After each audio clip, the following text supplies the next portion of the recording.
Good morning, everyone. This song was especially appropriate today because this was the favorite song of Swami Swahanandaji, and he couldn't sing, but he would recite it almost at least when he came to Trabuco after meditation, morning meditation. Every time he was there, he would recite this and Swamiji's hymn of Samadhi. And so he loved them very much. And of course, the author of this song, Swami Atmajnanananda, was Swami Swahanandaji's father's boyhood friend and one of the great inspirations in the life of Swami Swahanandaji. And today's talk, it's a Thanksgiving talk about giving thanks, but a lot of it will be giving thanks to the Guru, and in my case, to Swami Swahanandaji. And we have with us a special guest, Dr. Malloy Das. Many of you know him either personally or through the book that he wrote, because he was Swami Swahanandaji's doctor and very, very close disciple, devotee, traveled with him in many places, a great supporter of all of his work. He wrote a very beautiful book of his personal reminiscences with Swami Swahanandaji, and now working on a second book with reminiscences of other people. So he'll be editing this book, and we actually have a sign-up sheet outside and some guidelines that we're going to be requesting all of you who knew Swamiji personally to write something and contribute to the book. And at the end of my talk, which I hope I'll finish a little bit early, we will invite Dr. Das to address all of you and explain a little bit more about all of this. So this Thursday, we will be having our Thanksgiving celebration. Those of you who don't have family or any place to go or simply want to come here are welcome to come here. We will have our Thanksgiving meal at noon this year. Yeah, rather than nighttime. So it'll be a lunchtime meal, and those who would like to bring something, you can bring a pie or a dish or something like that, but main food will be here. You don't have a whole potluck thing. So everyone is invited for that. Thanksgiving, this is an unusual holiday. It's probably the only one that is more or less a religious holiday, but completely non-sectarian. And everyone celebrates it, and it can be celebrated even if you're not at all religious, because we all have reason to be thankful, whether it's thank God for this, or whether we thank our friends or parents or relatives. It's an opportunity to express our gratitude for everything that we've been given in life, everything we've received without working for or asking for. Some things we have worked for and asked for, but it's a very nice holiday, and I think that it plays a very important role in our lives and spiritual life. This need to express gratitude, this need to express thankfulness. I just learned something just before I came here, that there's something called a gratitude list. Yeah, it's a very nice idea. It never occurred to me. We have this thing of counting your blessings and things that we're grateful for and everything, to sit down sometime and just make a list of all of the things that we're thankful for. It's a very nice idea. So I would like to suggest that there's some type of need that we all feel to express our gratitude and thanks, kind of an existential need almost.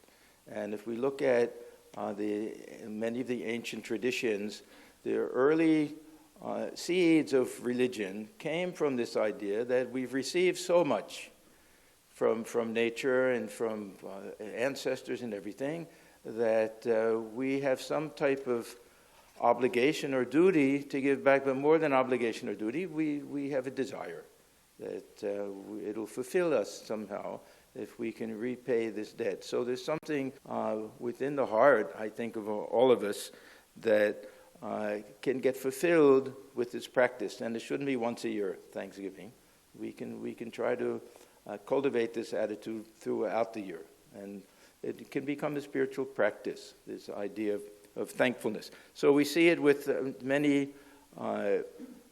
what we so-called primitive traditions, which were not at all primitive. Many of them were actually very sophisticated, that the rains fall from the sky and the sun is shining and we receive so much from nature. It's this need to give back to nature. This was the whole idea behind yajna in the very early days, this cosmic idea that we're receiving so much from all the gods and goddesses, which are really the forces of nature, that we nourish them and they nourish us. There's a long section in the Gita about this.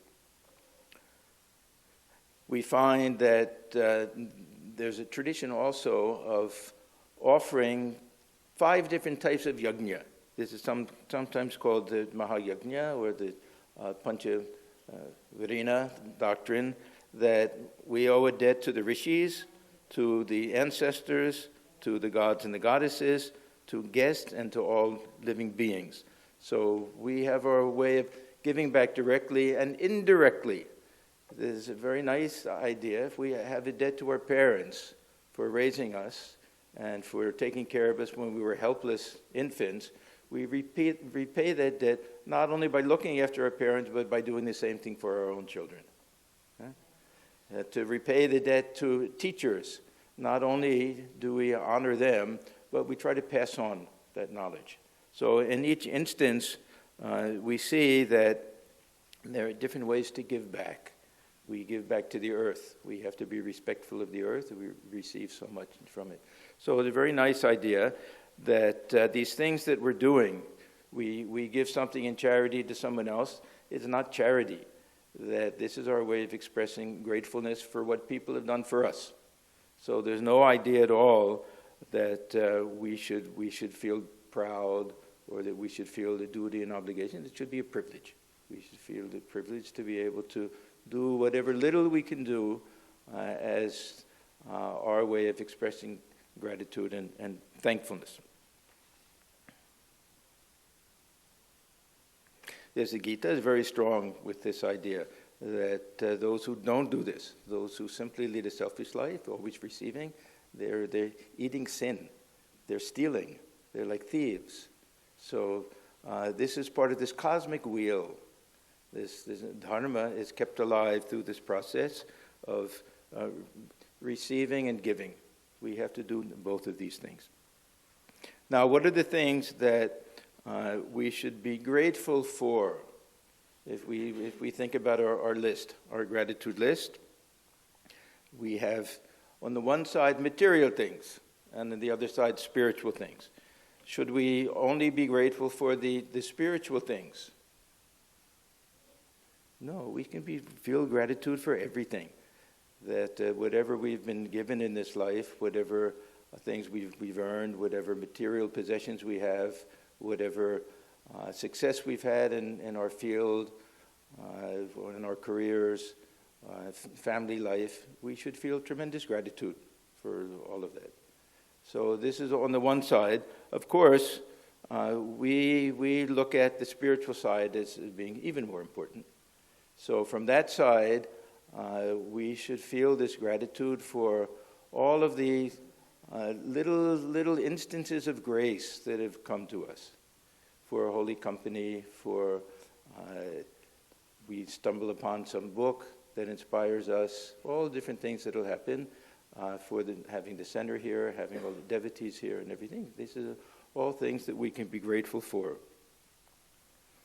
We have a famous verse that's very, very often cited from the Vivek Chudamani that will specifically mention 3 different things. Durlabham trayam evaitat devanugraha hetukam manushyatvam mumukshutvam mahapurusha samsraya. That these are considered to be 3 very rare things that only come through divine grace. 3 things that are very rare. The first is human birth. The second is this longing for freedom or liberation. And the third is taking refuge in a great soul. So we can say the role of the guru and all of the other spiritual teachers. And really, Gurujan, this also means anybody who has played a significant role in our lives. This can be our parents, our elders, anyone, whoever we feel has been instrumental in helping us in life. We owe them a debt of gratitude as well. So I want to briefly go through all of these things. This manushya-tvam, human birth, I'm going to save that till a little bit later. Mumukshutvam, the desire for liberation or freedom or realization, however we look upon it. This is a very mild way of what Sri Ramakrishna used to call this vyakulata. This is a very mild form. When it says this desire for liberation, we can take it as a real longing. Something awakens within us. There's tremendous longing to have some type of higher realization, or to shake off this feeling that we're living with a covering of ignorance. It can be in a very personal way. Sri Ramakrishna is longing for a vision of the Divine Mother. We'll see in the life of Buddha, it was in a very impersonal way. Tremendous desire to find out what is the truth, what is the point of this life. So we see that, and of course the Great Soul, that these three things are tremendously important in our lives. Now, the verse says that these are all due to the grace of God. So we get this concept of grace, which we know from a more of a Western point of view, it has one connotation. Sri Ramakrishna accepts that. He has a different interpretation also of this idea of grace. In many Western traditions, grace is something that is essentially unmerited. This is one of the main features of it, is that we haven't done anything that can explain why we've received that grace. So it'll be mercy, not merit. This is one of the definitions that we find. And on one level, grace is the opposite of karma. Karma, everything that we get, we earned and we deserve. It's through our own effort, whatever good deeds we did, that we'll get something good in return. This is something a little bit greater than that. We may have done some good things, but what we receive is far greater than what we've done to earn it. We can't imagine what we could have done that would bring so much grace into our lives. So we have that idea with this grace. Now we find in Sri Ramakrishna that he gives us a concept of grace that is universal, and it's open to everyone. The other concept of grace, it's a little bit, I don't want to say accidental, but we can't really predict who will receive this grace. It's a little bit up to the fickle mind of God, who God wants to choose to have this type of grace. But we can't really explain it. Now, Sri Ramakrishna, of course, gives the example of raising the sail and catching the breeze. That means the grace is open to everyone. That all we have to do is prepare ourselves for it, that breeze of grace is always flowing. It's always there. And we have that beautiful line from the song, Urupa Shayare. It was through the breeze of grace that the divine incarnation takes birth also. A very nice idea there. But even with this idea of grace, we'll see that those who receive it will still feel that, no, whatever I did, what did I do? I rowed the boat out to the middle of the lake. I raised the sail. That none of that is equal to the grace of simply leaning back and letting the breeze take it the whole way to the other shore. So that will also be there. Now, we find one other interesting thing, that in this Vedantic tradition, according to Sri Ramakrishna, there are two types of grace. One is preliminary, and the other is ultimate. So the preliminary grace will be really the three things that were mentioned earlier. That before, the ultimate grace will be God realization. Before we get that, then this preliminary grace will be this human birth, this longing for liberation, and finding a spiritual guide for us. So we have a very nice illustration that Sri Ramakrishna gives, that there's a king who's he has a very small, ordinary type of kingdom. People aren't very wealthy. They lead a hard life. They're good people and everything. One day he says to his minister, I'd like to visit one of the families in the kingdom. So the minister says, okay.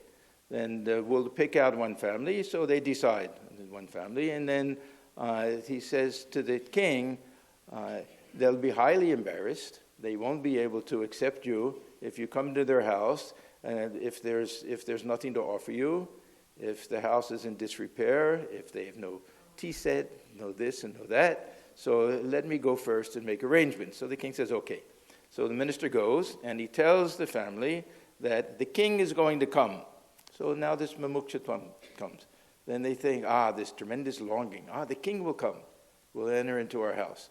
So this is the first thing. Then the minister says, I see that this is broken and this needs cleaning and everything. We'll bring in a whole crew. We'll clean everything.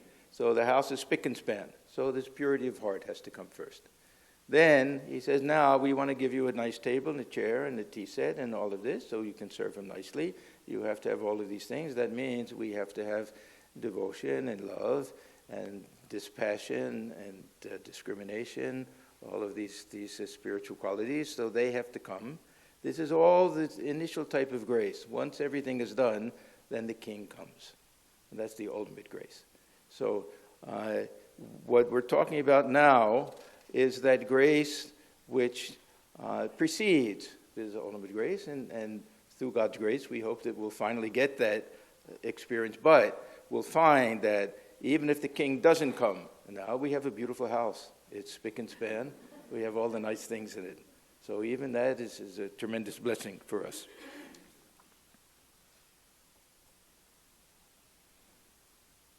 Okay, mumukshutvam. So this longing for liberation. I don't like this idea of liberation. That some people think, let me not be born again. This world is so horrible. Let me end all of this. It doesn't mean that.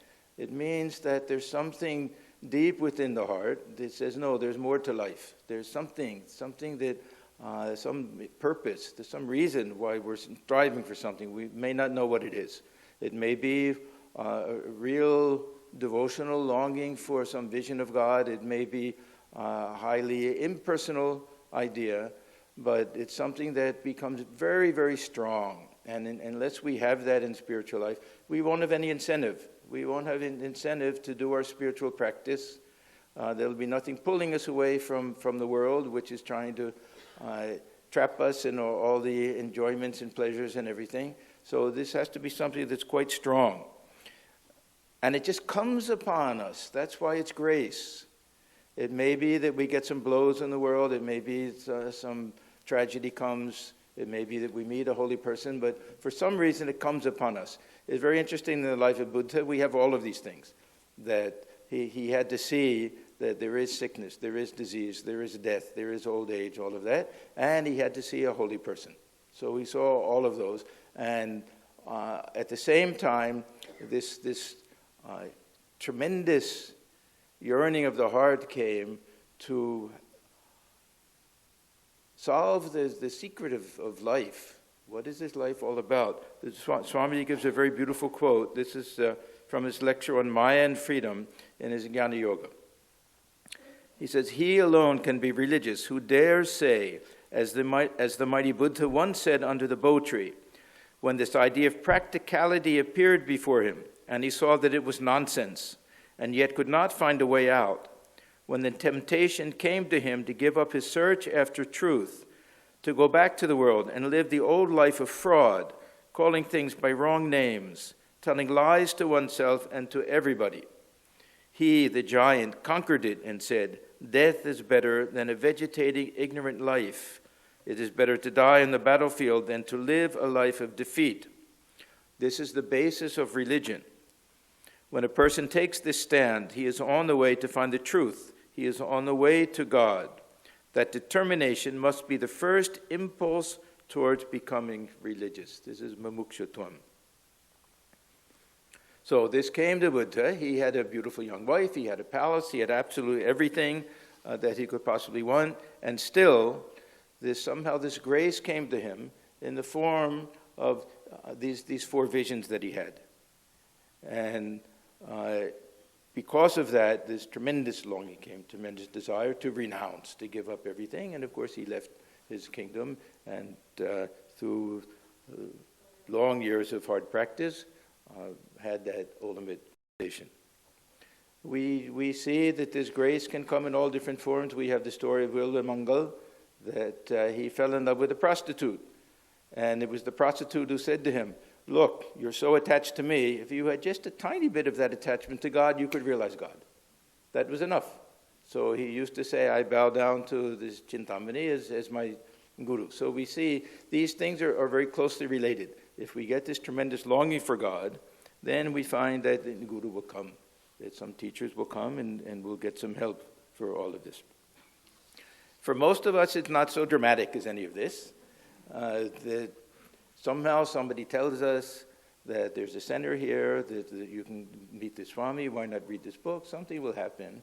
And we'll later look back upon that and say, this was the divine grace, this was the hand of God. Something happened.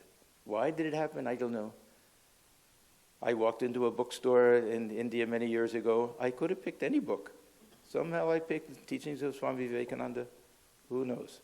So we look back on these instances, and with our romantic mind, we say it was God's grace, something like that. So we all have this experience. There's something that makes us feel that this world is not everything, that there's something more to life, and we want to strive for that realization. So I want to look at this other idea. So we'll get to the second type of grace, this taking refuge in a great soul. Now, we all know that if we find a spiritual guide, we find it in Guru, that we consider that almost the highest type of grace possible, because this is the key. This is where we're handed the chain, and that's attached to the treasure, hidden treasure. We have it. It's in our hand. Now it's up to us. We go link by link by link by link, and we get it. But otherwise, we're just diving aimlessly in the ocean. We're guessing maybe there's buried treasure here or there. But now we've been given that. So there's a tremendous type of grace that comes when we have the blessings of a great teacher that way. So I know we all feel that. Now, Manushyatvam. This traditionally is interpreted as meaning that we have the human birth. We see of all the living creatures, there are so many more non-humans than there are humans. I read somewhere, I don't remember, something mosquitoes, how there are 1,000 times more mosquitoes in this world than people, or something. You go to Calcutta and you believe it. Yeah. So it's very rare to be born, to have this human birth, just by numbers that way. But I want to look at it from a different point of view. What is it that's unique about this human birth? There are several things. One, of course, is that we have a little bit of intelligence, not much, a little bit of intelligence to analyze things and think things through. We have a little bit of free will. There's a big topic, I'm not going to go into it, but we have to at least feel, whether ultimately it's true or not, we have to feel that we have enough free will that we can make decisions, that we can choose, that we can see that on the one hand, this will be nice to have, this will be enjoyable, this is prayers. On the other hand, no, this can lead me to something higher. We all feel that deep down. This idea of free will, to me, is more an experiential thing. Not analyzing all of these different theories, God dwelling within the heart, Divine Mother, they're all very nice theories. But when we go to do something, deep down we feel that, yes, I'm responsible for this. If we ever tell a lie, do we ever tell a lie without knowing that we're telling a lie, and that we know that we really could tell the truth, but really I have to own it. I have to own it. I chose to do this, that I could have just told the truth. So anyhow, we have this little bit of free will. But the other thing is that we have our humanness. That means we have our weaknesses. That we all of the qualities that are appealing to us. What appeals to us in other people? Huh? That they're not perfect, right? That they have their struggles. They have their moments of depression, their moments of doubt. We all have these things. These are all part of what it means to be a human being. There's a very beautiful poem, and I can never find it. If anybody knows it, it's a very beautiful poem that says, man is greater than the angels and worse than a beast. It's a very nice poem. That these beasts, they won't kill themselves, they won't do all of this. On the other hand, that greater than an angel in the kindness that we can show to other people. And so this human birth is a very unusual type of thing. Swami Vivekananda, he loved everything about this human birth. He once said that he'd fallen in love with man. And for him, it wasn't simply, the divine dwells within all beings. He loved each and every human being with all of their warts and all of their difficulties and problems and good qualities, bad qualities, everything. What was the God that he loved? The poor, the distressed, those who were suffering. So this human element is something which is so beautiful in human nature. One of my favorite quotes, this is from a letter that Swamiji wrote to Josephine MacLeod. I'm glad I was born, glad I suffered so, glad I did make big blunders, glad to enter peace, because these blunders are what take us higher. We all have to go through all of these things. I leave none bound, I take no bonds. Whether this body will fall and release me, or I enter into freedom in the body, the old man is gone, gone forever, never to come back again. The guide, the guru, the leader, the teacher has passed away. The boy, the student, the servant is left behind. Behind my work was ambition. Behind my love was personality. Behind my purity was fear. Of course, he's over-exaggerating. Behind my guidance, the thirst of power. Now they were vanishing, and I drift. So when we look back on our lives, we see that very often it was the mistakes that we made. It was the false pride that we had. All of the things that led us to suffer that become the greatest help in our spiritual life. And so we should be grateful for all of the problems and all of even our enemies, those who have caused the most problems for us, because we learn from all of these things. So these are all different areas where we can really feel some special gratitude. And the gratitude to me is simply a recognition of grace, and how grace comes into our lives. So what I want to suggest is that we try to look upon this feeling of thankfulness as a spiritual practice. We heard last week from Swami Sarvadevanandaji that contentment is also a spiritual practice. It's not that we try to do all sorts of things so that we can be content. We practice contentment with whatever we have. So this thankfulness, it's a spiritual attitude. And it relieves us from all sorts of frustrations and doubts and this tendency to see negative things. A very positive way of looking at things. Have a gratitude list. To see all of the things that we're grateful for. It's a very wonderful thing. So, for me, I think we start with everything. We look at parents, how much we learn from our parents, how much they sacrifice for us. So tremendous gratitude for parents. For friends, this may not seem like a spiritualist, but how valuable is true friendship, and rare. It's very rare, but how valuable is true friendship, those who are willing to do anything for us, to sacrifice for us. And so these are all tremendous things, and they give this feeling of grace. We can be grateful for the center that we have here. We can be grateful for Thakur Ma Swamiji, that we were born so close to them in time, that we have such availability to their teachings, to their direct words, to their photographs, to their disciples, and how close we are to that tradition. And holy company, that we have this very rare and very, very valuable access to some of the most wonderful souls that we can imagine. Some of our senior Swamis that come here from time to time and visit, we see that just how transformed they become. And this is something that really, in spiritual life, we don't get this in any other way. We don't get this through reading books.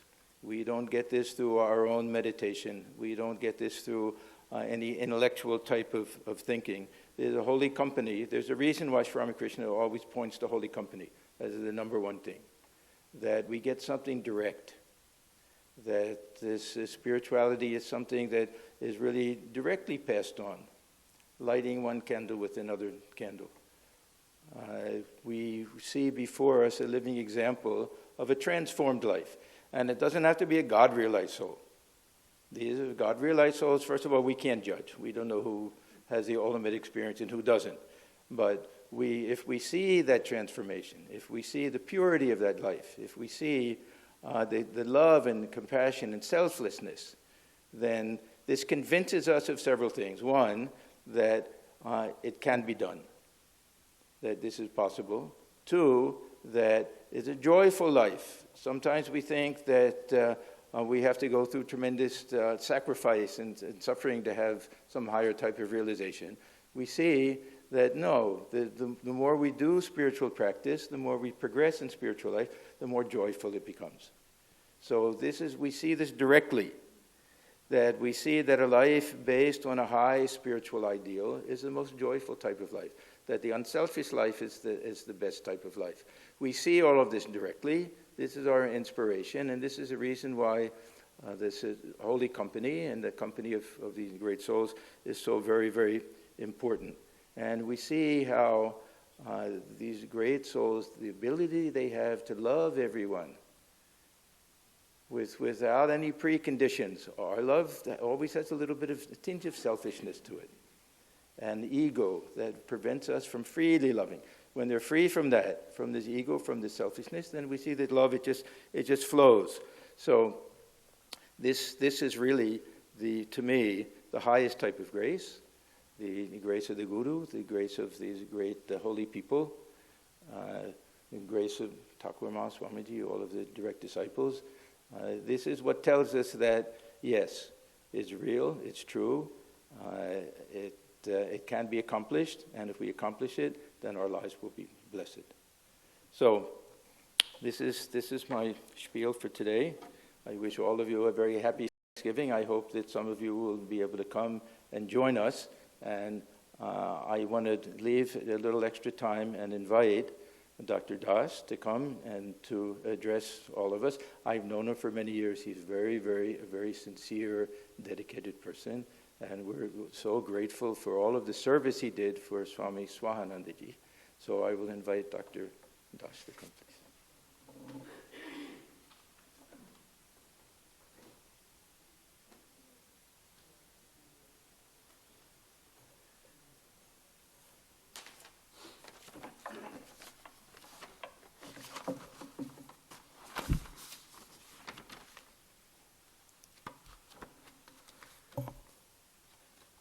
Good morning.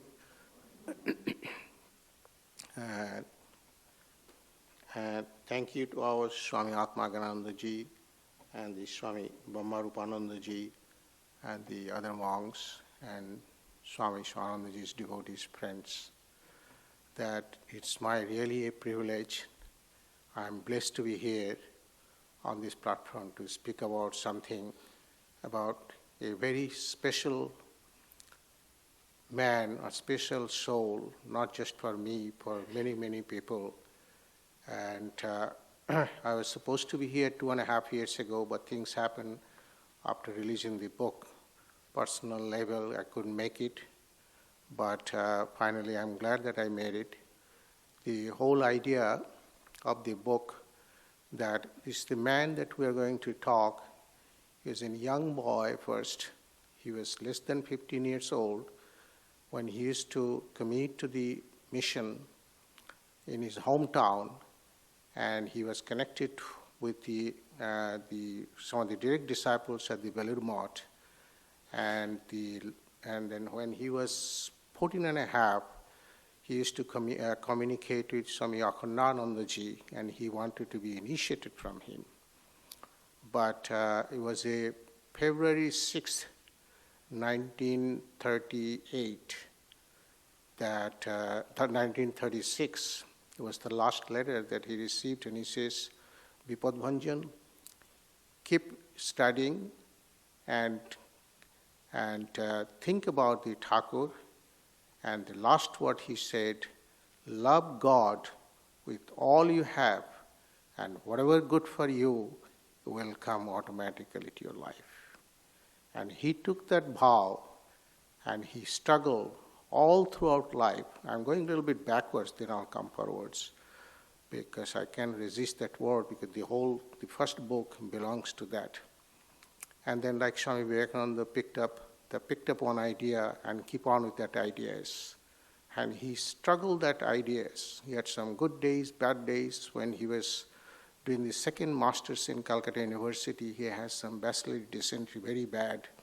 And he said, I want to die. Then after 2 days, he says, oh, I'm good. Then I don't have to. So he was very sarcastic. But the last word that we were on Austin, that was his last private center he inaugurated, and that was the October 13th, 2012. So 14 and a half years. This was his lecture, word by word, that I'm glad that I'm here. I couldn't have met if I would come afterwards, but I'm glad to see the center, but I can see the center the many, many years to come, because his vision was past. We cannot think about that. Then he mentioned that I took a vow and I stick to my vow to love God with all you have, and automatically whatever good for you will come. And I stick to it. It is not easy. At times it was very difficult, but I made it, and I'm glad that I stuck to it. Now I'm pretty, actually he mentioned several times about the Jivan Mukta at that time. So this is a man that who went through the whole journey. So he was just a man, then he became a brahmachari, then he became a sannyas, then he became a guru. He was a great father, and ultimately he was a realized soul. So the first book, actually, the book came, a little bit history will help, in August 2011, and so many things happened. I was very close to him at that time from the sickness and the private centers and everything. So I was really very emotional at that day, and I was in his room. I says, Maharaj, I feel like writing something about you. And he looked at me and he said, why don't you do that? Then I kept quiet, I didn't say anything. After 6 weeks I went back, and I thought he forgot. He said, have you thought about it? I said, yeah, I thought about it, but some of the people are saying that when the guru is alive, you don't write. I gave you the permission. What is the problem with that? So this is how. Then I said, oh my God, this is a big. I said, okay, I'll try my best. He said, yes, keep on going. But after that, he became sick, but things waited up to 2012. And so this is after his demise. Then I felt like that I should. But his feelings was like a unity. He would never think of individual. He was like a Lord Krishna, he looked at all the gopis, and the gopis thinks, oh, Krishna loves me more. Krishna loves me more. Same thing with the Swami Swananda. You go one by one. I was with him, Toronto, and every family goes, he said, oh, he just loves us so much. And the next family says, he loves us so much. This is Swami Swananda. He was unity. He's not just the one-sided or one-pointed, It was a tremendous. So I started writing the book, and it ended up with almost 400 pages. So I started getting some reminiscences at that time. To the editor said he can't do that, so he cut down the half of the book, 50% he knocked it out. So the 50% of the book published, but now I am obligated to complete the book because that was a one-sided of his life, that from my perspective. And now, everyone who came very close to Swami Swanandaji can easily write a book like this book, because he has so much compassion, love, and everything, everybody. So I'm trying to do the second volume, which will be reminiscences of Swami Swanandaji, because at that time I received so many reminiscences, but I couldn't complete. That way, that everybody should write their reminiscences. It's not big things. I have a pamphlet there. It's easy, like when did you first meet him? And what was your that impression after you came out of this room? If you are a disciple, what makes you think to get initiation from him? So things about that, write in simple language and everything. I have a great editor, and she will edit. The reason that it will be actually not the guru, because she has done so much for us, like Swami just told, that he gave us the activated password. Like we all have our username. So because whatever Malayar Das MD yahoo.com, but we didn't have the password. Now they gave us the activated password. So with the password, we can make the contact, communication, relationship, and response. And the Wi-Fi is working, which we don't get to see. Like we run the computer, but we can't see the Wi-Fi. But Wi-Fi can connect us wherever we want to be connected. So the divine forces, divine everything, they can connect it through the activated password, what exactly the Swami said, and then we can achieve. So Swami Swanandaji, I have seen, I was very fortunate. It is his grace that he picked me from out of these people to write about this book. Through the whole journey, he actually supplied all the material. I didn't do, it's not the book. To be honest to the Lord, in front of the Thakur, I'm saying, he has finished the whole book himself. I was just an instrument like. So it was a wonderful journey, like coming to the didactic lecture, coming to the retreat. You can never have God realization. Swami was telling last night too, that every lecture you go, you pick one or two ideas and live on to that and practice. So Swami Swanandaji, that what he did throughout the whole journey from the first day to the last day that he took on and the realized soul, and how he made the practical application of the 4 yogas of the Gita, that is in this book, that the practical application I have seen in Toronto, I have seen in Dallas, I have seen in Austin. Every place I saw that his love and the detachment is, you have to see that. It took me 3 years, 4 years, 5 years to know that much love and the detachment, that and plus the selfless service. I was telling the other Swami that 6 weeks before his passing, I said, I was with him in the room and I said, Maharaj, any last minute, any suggestions, any recommendation? He looked at me, he says, keep doing what you are doing. Service, service, service. This is the 3 what he said. So he left actually the blueprint on this, the first book, that which will help all of us to realize the God if we want to, because the spirituality is not taught, the spirituality is actually caught through the divine forces, through the Swamis, through the holy companies. And in this life, that if we want to, in Bengali we have the mantra sadhan kingba sharir patan. If you are really serious about that thing, one can be liberated. It's a very good blueprint on this book, the first book. I'll just read one chapter and then I'll go to the second. One day, it was very interesting, and I noticed, one day, years that I had become involved with Maharajas' medical care. I came to his room to take care of some health-related business. Some devotees are massaging his feet, Padasheva, by turns. His face was turned towards Thakur's picture above the mantle, and his lips were moving slightly. If you remember Swamiji's room, and he was sitting there, and the big on the mantle, Thakur's face was that.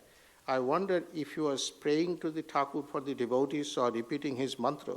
Suddenly he said, "It is time for all of you to leave because my doctor is here." So all these ladies got stuck. We need to take care of some other business. The devotees immediately left the room. Normally when someone provides us service, we say thank you, but Maharaj did not thank them.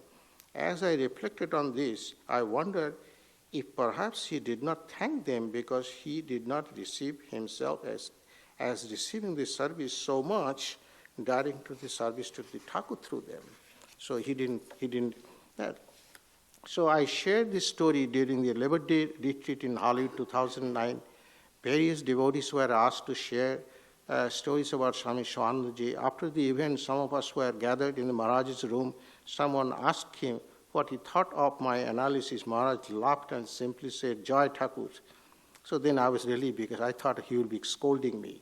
After the other devotees left, I asked Maharaj, "Would you rather than I hadn't told that story?" He smiled broadly and gave a sweet laugh, but said nothing. I also, Maharaj's ability to relate each person individually, even a group, it reminded me how Lord Krishna had a special look and smile for each gopis, cowherd girls, such that every gopi thought, "Lord Krishna loves me more than anybody." However, Lord Krishna loves was free attachment. When he left the Vrindavan to go to Mathura, the gopis and the people of Vrindavan were crying and tried to keep him from leaving, but Krishna knew that his destiny called him to go to Mathura, that the divine play, the Leela at Vrindavan was over. As he left the Vrindavan, never looked back. It was a very, very favorite word Swami Shivanandaji used to talk in his several lectures. I once asked him, "We householders will have some degrees of attachment as long as we live. How then can we ever be liberated?" Maharaj's answer was twofold. First, do your work of worship. As you develop the attitude that everything you do belongs to Thakur, detachment will naturally grow. Second, there will always be some degree of bondage, maybe 10 to 15%, as long as you have a physical body. However, if you develop steady devotion to God, that bondage will dissolve when you leave our physical form. He also used to say, if you give everything to Thakur, then Mother promised Thakur will come to rescue at the last moment of your life. However, if you want God realization now, you have to work real hard. So this is the one part of the book. There's the whole book. It's a great blueprint for all of us that we should know. And the second part, the second volume that we're trying to do, which the reason I'm here, that we're collecting the reminiscences. I have the wonderful reminiscences from some of the greatest sadhus in India here. And so far I have that. It will be a fantastic book. But I want, because this is one of the greatest centers Swami Shivanandaji has spent his time, and he loved his devotees and everything. That so I left some the leaflets just like that, which will tell you that how did you first meet Swami Shivanandaji? What was your impression of him at the first meeting? Did you feel any way compelled to meet him again? What is your impression of him now? How long did you know Swami Shivanandaji? Were you initiated by him? If so, what motivated you to request initiation? Does anything in your life today remind you of him? Were there any special teachings he gave you which can share? Can you share any special events or occurrences connected with him?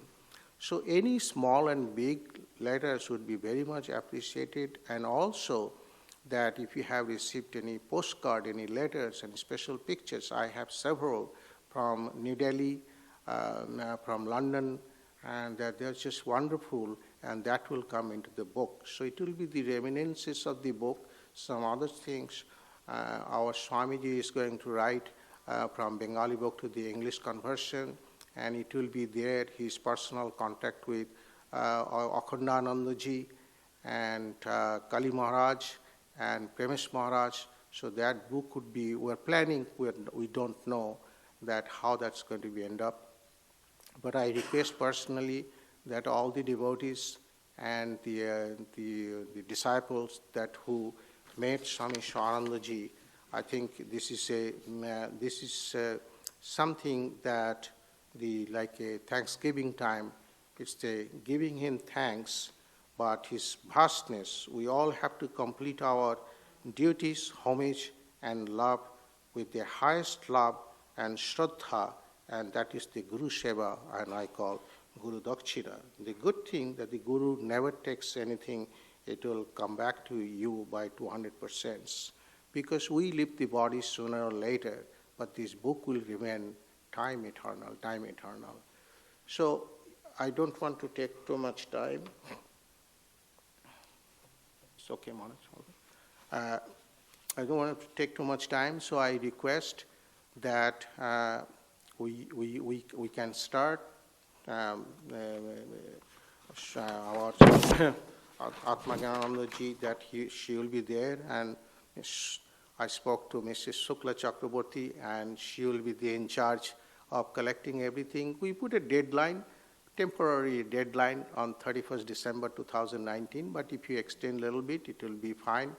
But please do it just for you, not for anyone, because to my heart, the Swami Shivananda ji was alive and still alive, because as we know, the Guru never dies. Guru always grows within ourselves. And I thank you, everybody, Swamis and Brahmacharis. Everybody is being so nice to me here. They have the great hospitality I'll never forget, and I thank you, everybody. If you have any questions, I'll be happy to answer. I won't take too much time.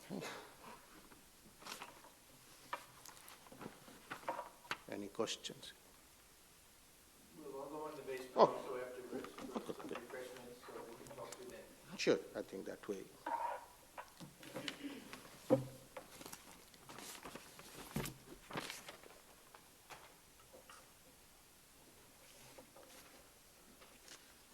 Yeah, so our thanks to Dr. Das. He's done a wonderful service with this book, and this next book should also be very nice. So don't hesitate, anybody. It doesn't have to be any big, any little experience you had. These are the human things that appeal to people. So you don't have to be a great writer. You don't have to have any very dramatic type of story. Whatever you can write will be very helpful. There's a sign-up sheet outside, just so Dr. Das has some idea how many people are interested. If you don't sign up and you still want to write something, you can do it. So don't feel like you. And Dr. Das's first book, we have a few copies still here, and we can get more. Huh? If anybody, we distributed many earlier when the book first came out, but I'm sure many of you didn't get it also at that time.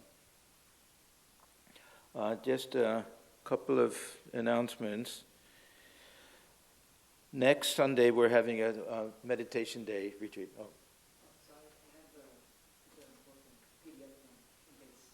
Okay.